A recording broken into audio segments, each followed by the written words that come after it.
परिवार, रिश्तेदार, रिश्ता, ये केवल शब्द हैं या फिर इनकी कोई बड़ी व्याख्या है? आज हर व्यक्ति चाहता है कि उसके परिवार में सुख, समृद्धि, शांति बनी रहे। लेकिन आज के परिदृश्य में ये बहुत कुछ बदल चुका है। आज हर परिवार में लड़ाई, झगड़े, अशांति और काफ़ी ज़्यादा मतभेद हैं।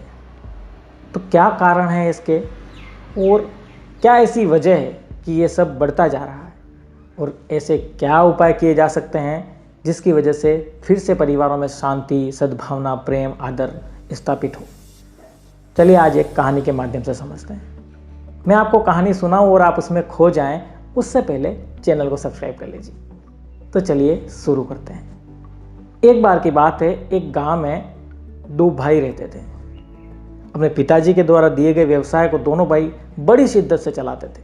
दोनों भाई साथ साथ दुकान जाते, साथ साथ काम करते और सब कुछ अच्छा चल रहा था, और फाइनेंशियली भी उनका परिवार काफ़ी ज़्यादा मजबूत था। फिर काफ़ी समय गुजरा, धीरे धीरे दोनों भाइयों के बीच में मतभेद बढ़ने लगे। बड़े वाले भाई को लगने लगा कि सारा काम वो करता है और छोटा वाला भाई तो ज़बरदस्ती उसके कंधे पर लाद दिया गया है और उसका कोई ज़्यादा महत्व है नहीं। जबकि छोटे भाई को ये लगता था कि बड़ा भाई बड़ा होने का पूरा फ़ायदा उठाता है और सारा काम उससे कराता है और क्रेडिट खुद ले जाता है।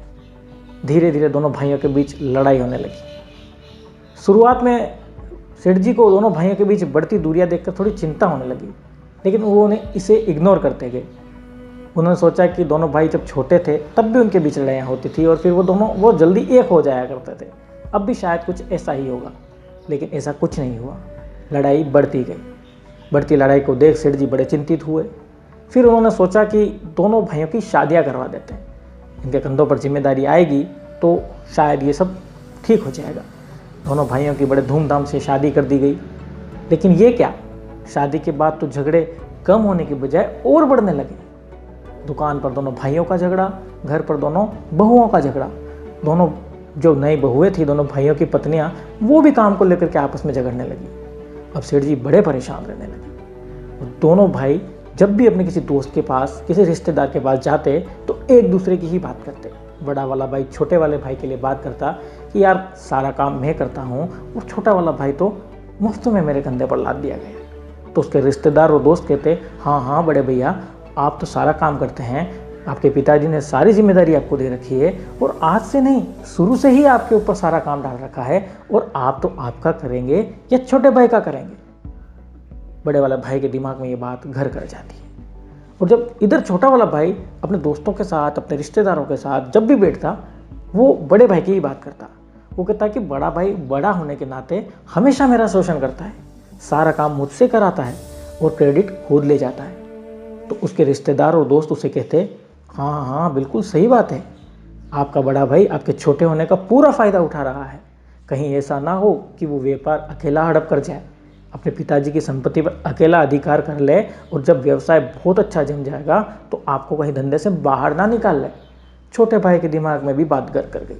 दोनों भाइयों के बीच अब झगड़े बहुत ज़्यादा बढ़ चुके थे। सेठ जी बहुत परेशान रहने लगे। फिर सेठ जी ने एक और उपाय सोचा। उन्होंने सोचा कि व्यवसाय को लेकर शायद बहुत ज़्यादा झगड़ा है, तो क्यों ना इन दोनों का व्यवसाय अलग अलग कर दिया जाए। दोनों ने एक संयुक्त परिवार के बीच में दीवार खींच दी, दोनों भाइयों को अलग कर दिया। तो बड़े भाई का धंधा अलग, छोटे भाई का व्यवसाय अलग।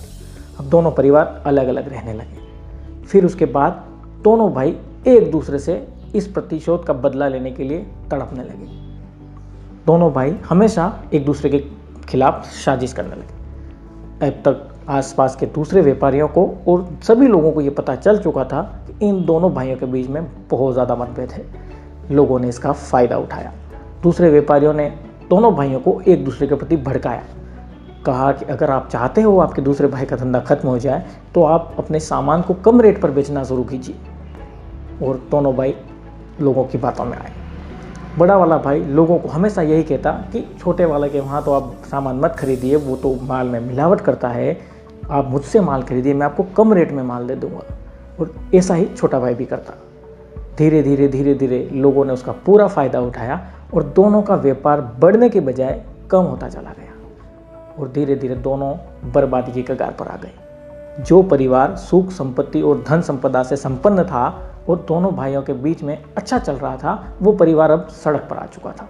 दोनों भाई काफ़ी ज़्यादा कर्जे में डूब गए और जब बहुत ज़्यादा उनके पास कुछ करने के लिए नहीं बचा तो थक हार के दोनों अपने पिताजी के पास आए और उन्होंने अपने पिताजी से कहा कि पापा, आपने तो काफ़ी कम समय में अच्छा व्यापार भी जमाया, मान मर्यादा प्रतिष्ठा भी कमाई, लेकिन हम तो ऐसा कुछ कर ही नहीं पाए। हमारा व्यापार जो आपने दिया था हम तो उसे भी मेंटेन नहीं रख पाए और हम दोनों बर्बाद हो चुके हैं। अब आप हमें बताइए हम क्या करें। सेठ जी बड़े दुखी थे। वो सीधे शांत स्वभाव के सज्जन व्यक्ति थे। वो दोनों भाइयों के बीच बड़ी दूरियां और टकराव को देखकर बहुत दुखी भी थे। उन्होंने कहा, इसका समाधान तो मेरे गुरुदेव के पास मिलेगा। अब वो एक पास के ही गांव में कुटिया बनाकर रहते हैं, तुम दोनों को वहां जाना चाहिए। अगले दिन दोनों भाई आश्रम पहुंचे। गुरुदेव को उन्होंने पूरी कहानी विस्तार से बताई। गुरुदेव ने कहा कि आपने सच में दिल लगा करके काम किया था? दोनों भाई बोले, हाँ गुरुदेव, हमने अपनी पूरा दिल लगाकर पूरी मेहनत से हमने व्यापार में काम किया। तो फिर व्यापार कम क्यों हुआ?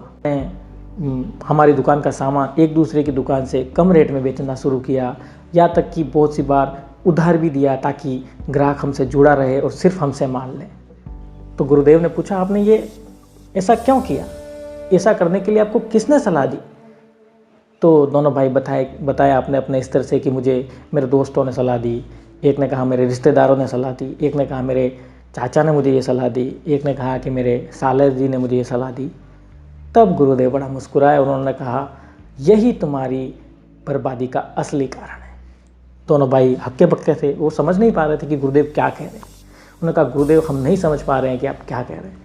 तब गुरुदेव ने एक बड़ी अच्छी बात कही, ये आप सबको ध्यान से सुननी चाहिए। गुरुदेव ने कहा कि ऐसा कभी नहीं हो सकता कि दो बर्तन साथ में रहें और उनके बीच में आवाज़ ना हो, लेकिन यह आवाज़ तब और बढ़ती है जब उनके बीच में तीसरा बर्तन डाला जाए। जी हाँ दोस्तों, यही गुरुदेव ने समझाया कि आप दोनों के बीच में मतभेद झगड़े थे, तो इसको सुलझाने के लिए आपने जब तीसरे व्यक्ति का उपयोग किया तो आपके झगड़े कम होने की बजाय और बढ़ गए। और यही मानव स्वभाव का मूल कारण है, यही परिवारों के बीच झगड़े का मूल कारण है।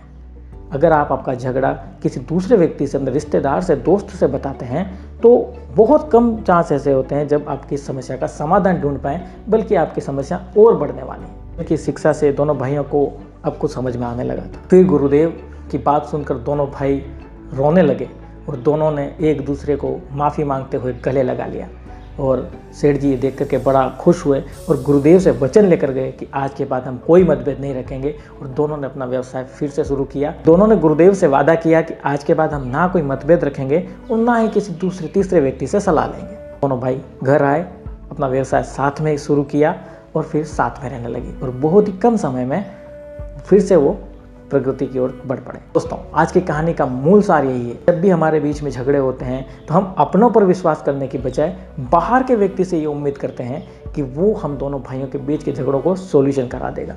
जब आप अपने खुद के सगे भाई से खुद आपस में सॉल्यूशन नहीं कर पा रहे हो तो तीसरा व्यक्ति किस हैसियत से आपका समझौता करा देगा? और यही हमारी चूक होती है। और कई बार तो परिवार के झगड़ों के रिश्ते कोर्ट कचहरी तक पहुँचते हैं और कोर्ट कचहरी में जो लोग आपको मिलेंगे, जिसको आप लीगल एडवाइज़र कहते हैं, वो वहाँ अपना धंधा देखते हैं। उनका काम ही ये है लोगों को सलाह दे करके पैसे कमाना। वो आपको ऐसी ऐसी सलाह देंगे जिससे आपका झगड़ा लंबा चलता रहे और उनको हमेशा अपनी फीस मिलती रहे। वो कभी आपको ऐसा सॉल्यूशन नहीं देंगे कि आप एक ही बार उनके पास जाएं और आपका सॉल्यूशन हो जाए, दूसरी बार आपको उनके पास जाना ही नहीं पड़े। ऐसा कभी नहीं करेंगे। वो हमेशा दूसरे टारगेट आपको बताते रहेंगे, परिवार के बीच दूरियां बढ़ती रहेगी और यही आज का झगड़ों का मूल कारण है। परिवार में आपके भाई के साथ, आपके बहन के साथ, आपके माता पिता के साथ अगर आपका कोई मतभेद है, आपके खून के रिश्ते के साथ अगर आपका कोई मतभेद है, तो आप तीसरे व्यक्ति को उसमें शामिल करने के बजाय खुद फ़ोन उठाइए, बात कीजिए, मिलिए और एक दूसरे से दिल की जो भी बात है खुल करके कर लीजिए। अगर आपको लगता है कि कहीं आपकी गलती है तो आप माफ़ी मांग लीजिए, और अगर आपसे अगला माफ़ी मांग रहा है तो आप उसे बड़ा दिल रखकर माफ़ कर दीजिए और एक नई ज़िंदगी की शुरुआत कीजिए। आजकल क्या होता है कि पूरी ज़िंदगी हम कोर्ट कचहरी लड़ाई झगड़े में गुजारते हैं। जब आपको रिश्ता उपयोग करने का समय था, एक दूसरे के काम आने का समय था, एक दूसरे के साथ ज़िंदगी खुशहाल तरीके से गुजारने का समय था, तब तो आपने लड़ाई झगड़ों में ज़िंदगी गुजार दी। लेकिन जब आपकी मौत और मृत्यु का समय निकट आता है, आपके अंदर घर के अंदर बीमारियां आ जाती हैं, जब आप दुखी रहने लग जाते हैं, फिर लोक लिहाज से पहला भाई दूसरे के यहाँ, दूसरा भाई तीसरे के यहाँ जाता है, केवल लोक लिहाज से कि लोग आखिर अब किसी की मृत्यु हो ही गई है तो क्या करेंगे, नहीं जाएंगे तो आप जाते हैं, तो आपने कितना इम्पोर्टेंट और गोल्डन पीरियड आपने गवा दिया केवल लोगों की बातों में आकर के। और अब आप केवल उन्हीं लोगों के क्या कहेंगे वो लोग, ये सोच करके आप अपने भाई के यहाँ जा रहे हैं। तो आप सोचिए, आप जब उसके साथ खा सकते थे, उसके साथ बैठ सकते थे, उसके साथ बात कर सकते थे, उसके साथ अपने परिवार की खुशियाँ त्यौहार मना सकते थे, तब तो आपने उन्हीं लोगों के कहने पर आपने कभी अपने भाई की तरफ देखा ही नहीं। और आज आप वही लोग क्या कहेंगे ये सोचकर आप जा रहे हैं उसके घर, तो क्या मतलब है उसका। तो आज ही सारे रिश्तेदारी से जहाँ भी आपका झगड़ा है समाप्त कीजिए और इस नए वर्ष 2023 में एक नई शुरुआत कीजिए। ऐसे ही मोटिवेशनल स्टोरियाँ पाने के लिए हमारे चैनल को सब्सक्राइब करिए और देखते रहिए मोटिवेट इंडिया। आपका दिन शुभ हो। धन्यवाद।